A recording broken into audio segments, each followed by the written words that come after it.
during my time, and during my time now, there will be no demolition pag walang relocation. Di ako papayag. Kasi yung walang mapuntahan, sirain mo ang bahay, parang aso. Saan pupunta yung mga tao? Where will they find another shelter? But I would be very generous to them. I'd look for money, yung lahat na gusto nating gamitin, we will go for a suitable relocation. And that is why itong mga bagong papasok, we have to build new industries. You have to create an activity, economics or otherwise, para may pupuntahan sila. Ayan ang priority ko. And I need a lot of money. Kaya si Billy ang sabi ko, Bill, kailangan ko talaga na marami pera because I have so many problems. One is I have to address the economic conditions of everybody, including and perhaps first, yung mahirap sa buhay. And the only thing that I can really tell you now is that nobody ever knew ngayon na lang, at that time that it was rampaging across the country, was the crime, criminality and drugs. No, nakita na ninyo na. It's 72,000 ang nag-surrender. Ang yung hindi. Paano yan? Itong krimen, hindi ako atras dyan. When I said I can afford to say in public, I will execute you. Mga Chinese dito sa Philippines, let me remind you that my grandfather was a Chinese, Lam. Ang nanay ko is a mestiza Maranao. Kasi ang nanay niya Maranao, pero Iligan, hindi Lanao. Na itong mga nanamatay dito na unclaimed, sino mag-claim niyan? Most of them really are Chinese. That's why that's my lamentations. Sabihin ko sa China one day, bakit ganito ang sitwasyon? Why is it that hindi ko naman what you're sending, but most of the guys that come here do drugs, pati sa loob na. Kagaya ng sa Hulo, wala man silang masabi sa akin na may bias ako. Sabi ko nga, Maranao ang nanay ko, lola ko, that there will always be a time for reckoning. You know, we can only accept a few of the humiliations. Kagaya nitong drugs na kinulong mo na nga eh. Hinuli ko na, instead of just finishing off the guy because there's a public outcry. At that time, hindi niyo kasi alam. Hindi ko na lang tinapos. We had a judicial proceedings, convicted and sent to the National Penitentiary. Pagdating doon, anong ginawa? Ganun. Hindi lang namin masabi noon, I was then a mayor, but I knew that the country had a very, very serious problem sa drugs. So hindi kami makaano kasi yung parang tingin ng mga itong the bleeding hearts and the human rights, wala na kaming redeeming value sa gobyerno. Hindi lang alam, what will we do now? Sabi ng PDEA noon 3 years ago that there are about, that's 3 years ago, exponentially, ilan sila ngayon? Hindi mo malaman anong factors dyan eh. So, sabi ko dyan sa Abu Sayyaf ito, iunahin ko muna ito. Ako hindi na ako nagpapatawa. I will stake the presidency, the honor that goes with it, and my life. Hindi ako atras dito. Hindi naman ako matakot yung human rights. I will not allow the country go to the drug dogs. I will not allow my country to be destroyed. Why would I give you a process? I'm the president. Hindi ako nagpo-proseso. I just name you publicly because it is my sworn duty to protect the nation and tell you what the problem is and who are the people behind it. Yan ang trabaho ko. Sabi, magbigay ng due process. Doon ka sa korte. Eh, pagdating mo doon sa police, custodial investigation o preliminary investigation, di dyan. Eh, alam mo, kung hindi lang ito naging problema sa hindi ako makialam. Sabi ko nga sa mga police, yung mga smuggling, yung mga, for a time that I am busy with the drugs and the criminality, itong mga murder for hire. Ilan dito sa Maynila, at last count was 45 Chinese men kidnapped, giving the ransom, patayin na lang. Paano? Ganun? How can we allow it? Almost every day. Hindi ako pwede niyan. Sabi ko, lahat ng pulis, sabi ko, do not lie to me. Kaya babarilin talaga. Trabaho kayo. Huwag kayong mag-imbento. Do not fabricate evidence. I will hear you. And if you're telling the truth, sabihin mo ako. Say, utos ni Mayor Rudy. Sabihin mo dyan sa judge. Sabihin mo dyan sa fiscal. Sabihin mo sa ombudsman. Sabihin mo sa human rights. Wag mo sabihin sa akin kasi alam ko na. Just come to me. Why? Meron akong nakita sa konstitusyon. Just itong panlaban ko. The right or the power of the President to pardon. President can grant pardon, conditional or absolute, or grant amnesty with the concurrence of Congress. Gagamitin ko yan. Maniwala kayo. Kaya pagdating ng panahon, pag sabi arraignment, nakuha ka dyan, maraming kopya yan, pre-signed. Baski walang makasalanan, pwede kumuha dyan. Bigay mo sa judge. Absolute pardon, restored to full and civil rights. Sige daw. Ipitin ninyo ako, ganon ang mangyari. I will not hesitate to pardon 10-15 military and policemen every day. Magreklamo, hinahanda sa Constitution. Pardon, wala kayo. Hindi kasi except to himself. So pag alis ko ng Malacanang dito, magpirma ako, pardon is granted to Rodrigo Duterte. Signed, Rodrigo Duterte. Brain lang man yan. Basta bidista ka, mga graduate yan, Ateneo UP, wala yan. Hindi ba sila makaimbento ng istorya na gano'n? Ako hulihin mo, paglabas ko sa Malacanang, if God wills it that I'd still live, I'm old. Paglabas ko yung assistant ako, okay pa, no? Basahin mong revised penal code. Adre, hanggang 70 lang ako. 71 ako, paglabas ko 70 pa, ungag-ungag na. Tatalo ka ba dyan sa public opinion? Kawawa naman. Sinabi ko na hinto. Now, what to do about itong mga natinamaan? You know, the very long discussions, seminars about itong heroin pati cocaine is a better addiction. Kasi natural eh. It's a puppy. It comes from. Itong shabu, it's a deadly mix of chemicals. Ang tubig ang ginagamit niya, alam mo kung ano? Tubig ng baterya. Kaya kita mo nagpatuputukan yung, kung hindi ako nagalit, hindi pa kasi ako nag-assume, ano trabaho ninyo? Saan yung pera ng intelligence? Bago pa sila naglabasan. Oh. Kasi kung hindi mo kaya o kasali ka dyan, ay nagad. Huwag ka magsabi, General, yayariin kita. Sabi ko, I will put at stake the presidency, my honor, and my life. Kasi seryoso ako. Talagang seryoso ako dito. Wala akong pakialam.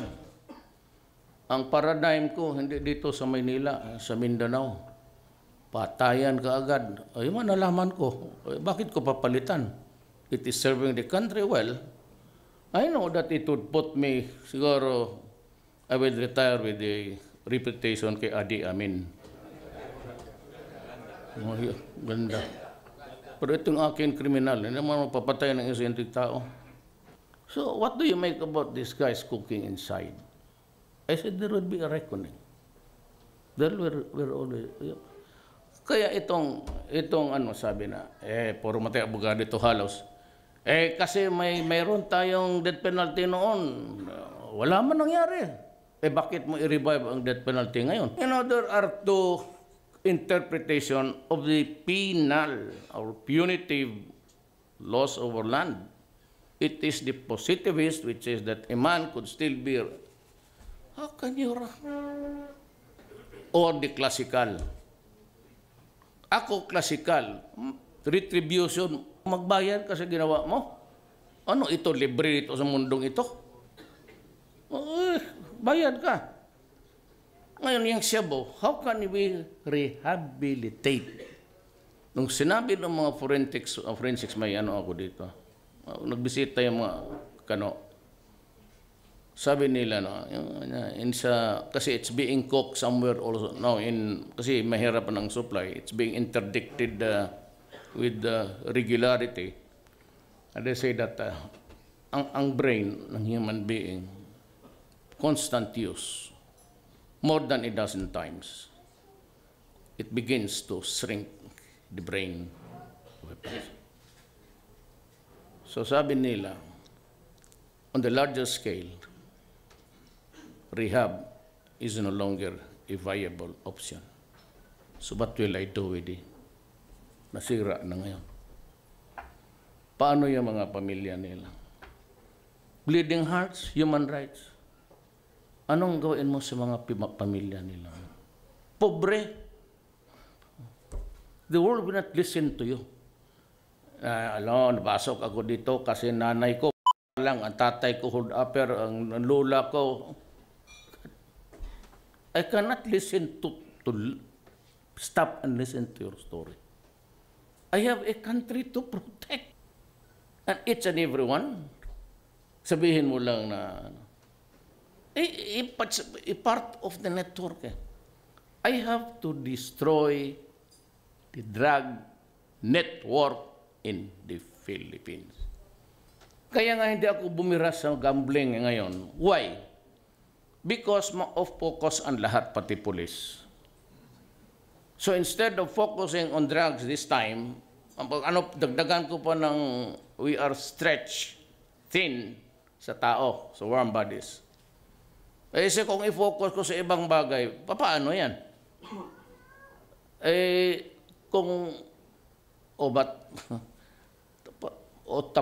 Pagkatapos itong droga, I still have a problem.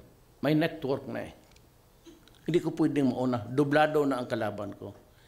Yung mga gambling network, pagka nagbakante yan, papasok ang droga. Nandyan na yung structure. Dito, tapos doon, delivery. Hindi lang intindihan gaano ka. And look at the dimension. By the thousands mag-surrender. Could you imagine the number? I'm sure not. Why? Kasi noon, alam ko, hindi nyo talaga alam. Widespread, the dimensional, nakakatakot. Ako lang kasi I have been in politics for 30 years. Plus my stint sa prosecution, siguro what, mga 38? Surado ako as congressman, tapos naging vice mayor ako ni Inday. Plus yung 23 years ko ngayon. So alam ko yung lahat. That's why sinabi ko kay hindi naman ito na sinisiraan ko sa eskwela natin. I was called by the Senate to testify sa rice smuggling. It was Kim Henares, and you can ask her, who called me and said, Rudy, baka makatulong ka dito. So I started to smell around. My God, nobody knew David Bangayan. Except, hindi namin kilala. I had to Ito ako sa Maynila, tanong lahat. At the end of the day, wala akong nakuha. Punta ako ng Aguinaldo. Pasok ako doon sa... Bigyan ninyo ako ng... wala, Mayor. Do not, Huwag niya akong... Give me a picture of David Bangayan. So yung nakuha ko, pinasa ko sa sabi ni Enreli, do you know Bangayan? Ko, yes. Can I do it? Tapos ito naman si Jinggoy, kasi nga bugal-bugalon, ang tawag dyan sa Bisaya, bugal-bugalon. Yung palagi nagluloko ba? Ano gawain mo kay... Sabi ko, I'll give you the words you want to hear. Senator. You know, he's stealing 7 billion yearly sa ating republic in terms of the loss of taxation. Okay, pagkalabas, sabi niya na I should be, sabi ko sa kanya, akala ko ba graduate ka ng San Beda? You know very well that nobody can question my words or my behavior actuations, except the Senate itself or the members thereof. But nobody else. Do not mess up with me. In your own backyard, they are cooking shabu. Took here 7 months after. 7 months after. They were directing the traffic sa loob. Meron akong alam, pero wag muna, tatapusin ko muna to. Nasa presuhan na sila. They're cooking shabu on board sa ships. Tapos, Chinese registry.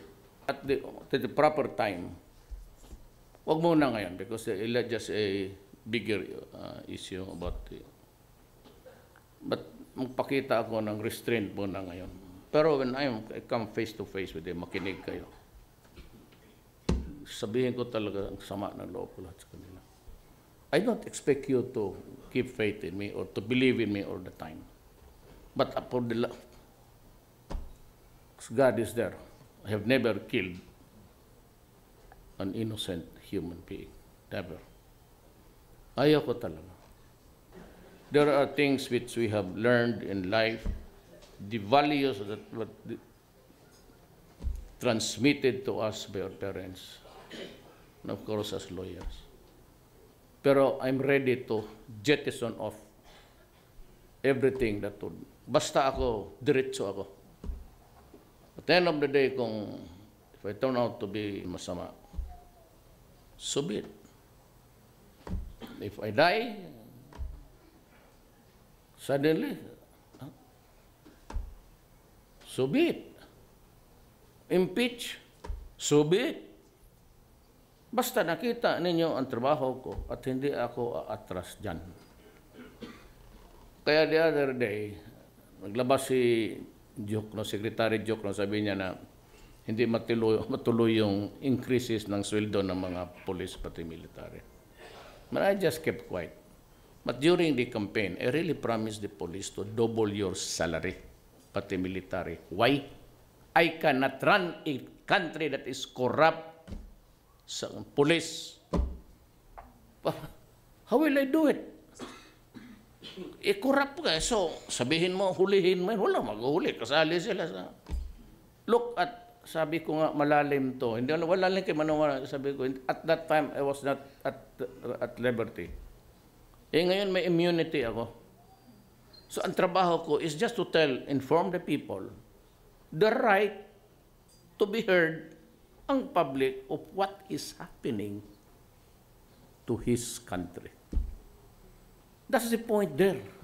I am not there to give you a process, due or undue.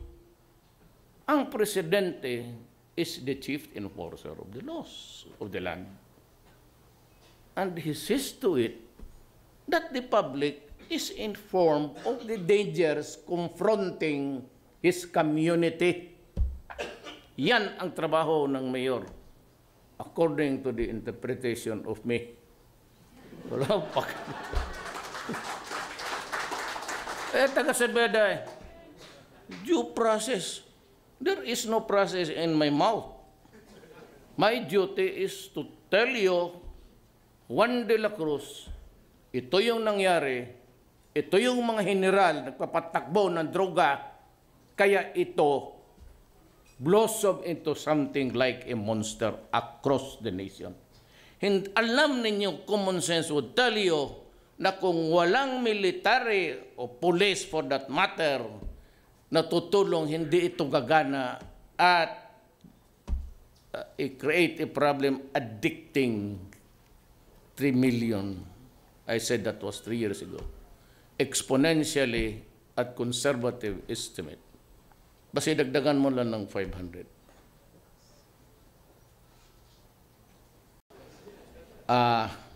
I'd like to end by saying that, you know, there are times it's just like when I was mayor. There are times you cannot govern this country and by killing all people.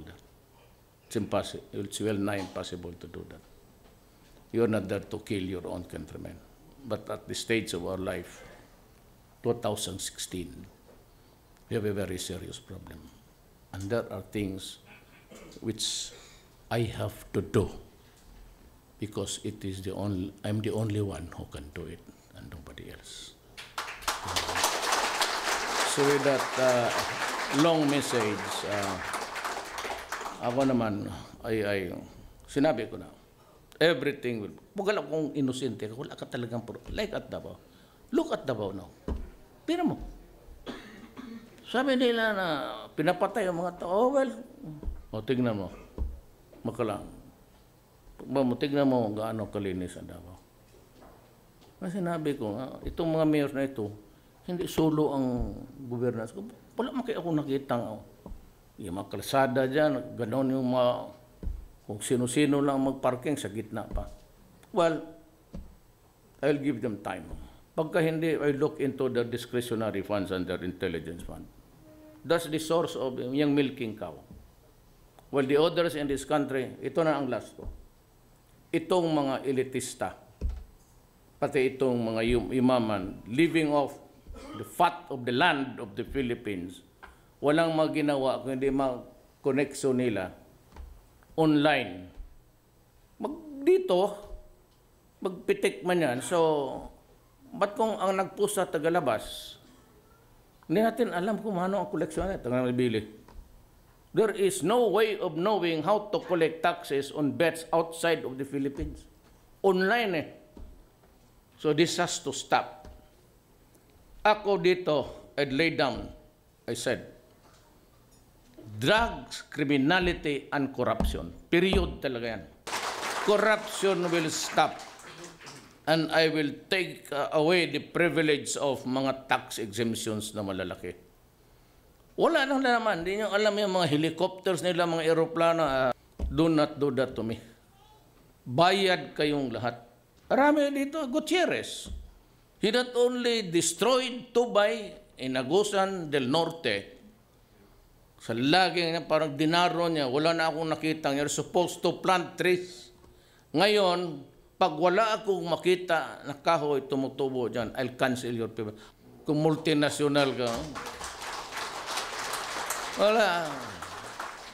But I do not intend to pull you down. Basta lahat, sumunod lang kayo sa batas. Walang binding-binding, wala yung pabalik-balikin mo. Nandito man si Bingbong. Pag magpasok ang tao sa opisina, labor or what, BIR, anong kailangan ho? There should be at least 4 or 5 receptionists. Anong kailangan ninyo? Ito yun, okay. Ito ho, give him a list, a shopping list, yung requirements. Ito ho, huwag din yung dagdagan, huwag din yung kunan.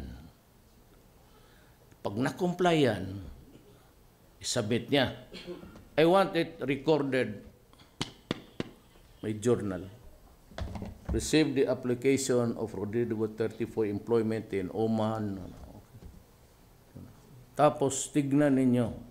So it behoves upon the Chief of Office now to make the projections. Kalaki ng gasto ng gobyerno niyan. Tingnan. There should be somebody to monitor. Magsabi kailan ito. Ito ngayon papasok itong oras. Okay. I received the application at 2:30. Papirmahin mo rin siya. Dalawa kayo magpirma. Tapos bigyan mo siya ng stub. Tanungin mo yung parang actuarial actuarial. Matatapos natin yan mga next week. Anong oras pwede? Sa hapon siguro. Be back, sulat mo. August 2 at 3:30. Pagbigay niya, ibigay mo na. Pag hindi mo ginawa yan, I have established an 888. Pag nagreklamo yan, patawag kita sa Malacanang mismo. Doon kita sipain. Maniwala. Marami na akong sinisipa. Sumisipa nga ako ng pulis eh. Ganun. Gawin mo. So, the other day, or was it 4 days ago, may nabasa ako doon sa ano. Kakasabi ko lang sa inaugurational speech ko eh. Huwag na ninyong piku-pikuin. Ilang beses niya wala ang Chief of Office. Kaya I would tell the public, ipalagay ko doon that I will go for your dismissal from government. You must be there. I do not... lahat yung mga government, after lunch break, wala na yan. Pasyal-pasyal na yan sa Mongol. Well, kahapon yun, panahon ni Magellan. Wala na yan. Panahon ng Juan de la Cruz ngayon. Hindi ako, kita mo ito mga bright, bit, ito si puro, ako ang inasymbol ko dito are men of integrity and competence. Puro halos valedictorian. Ako lang ang 75 dyan eh. Totoo. Hindi ako lumampas dyan sa 80. Hindi ako nakabrit sa 80. Alam mo? Sa College of Law na lang. Kasi patay na ang tatay ko. He died when I was studying. Kaya got me nervous. Kaya ako overtime na sa sinong maniwala kay Bernie Fernandez. Totoo, tingnan mo record. 95. Salamat.